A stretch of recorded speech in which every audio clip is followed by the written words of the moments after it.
किसी भी कोने में रहने वाला सनातन धर्म का उपासक इस आरती के बिना अपनी प्रार्थना अधूरी समझता है। रोजाना करोड़ों लोग इस आरती से प्रभु की अर्चना करते हैं। एक एक शब्द आत्मा को स्पर्श कर जाता है।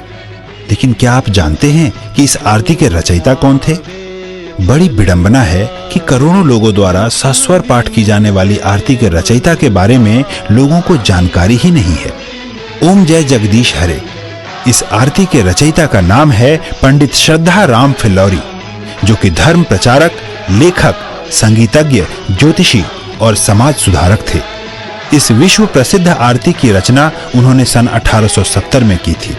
सिर्फ रचना ही नहीं, धुन भी उन्होंने ही तैयार की थी।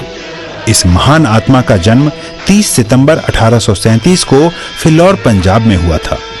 इनके पिता जय दयालु जी एक प्रसिद्ध ज्योतिषी थे। बचपन से ही श्रद्धा राम जी इतने कुशाग्र थे कि मात्र 10 वर्ष की आयु तक ही कई भाषाओं का ज्ञान अर्जित कर चुके थे। लोग इस बालक की कुशाग्रता से प्रभावित होते थे, लेकिन किसी को मालूम नहीं था कि इस बालक की रचना युगों तक प्रचलित रहेगी। अद्वितीय लेखक पंडित फिल्लौरी को सर्वप्रथम हिंदी उपन्यास भाग्यवती लिखने का श्रेय भी जाता है। उन्होंने बाइबल का भी आंशिक अनुवाद गुरुमुखी में किया था। उन्होंने महाराजा रंजीत सिंह के शासनकाल पर आधारित पुस्तक सिक्खा दे राज दी विधियां का लेखन भी किया। इसके अतिरिक्त पंजाबी बातचीत, सत्य धर्म मुक्तावली, शतोपदेश, सत्यामृत प्रवाह और सलय प्रवाह नामक पुस्तकों का लेखन भी किया। वह समाज सुधारक भी थे। जाति पाति के बंधन को न मानने वाले पंडित जी ने मेहताब कौर से शादी की थी, जो कि सिख परिवार से संबंधित थी। वह बाल विवाह, लड़के लड़की में भेदभाव, नवजात कन्याओं की हत्या जैसी कुरीतियों के विरोधी थे। उन्होंने स्त्रियों को समान अधिकार दिलवाने और उनके शिक्षा का समर्थन एवं प्रचार भी किया।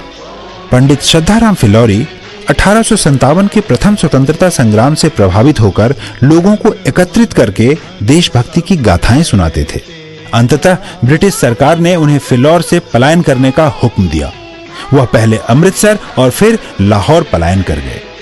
अद्वितीय आरती के रचयिता पंडित श्रद्धाराम फिल्लौरी यद्यपि हमारे बीच सशरीर नहीं है, परंतु आत्म विभोर करने वाली जगत के ईश का गुणगान करने वाली आरती के प्रत्येक शब्द में उनकी छवि विराजमान है।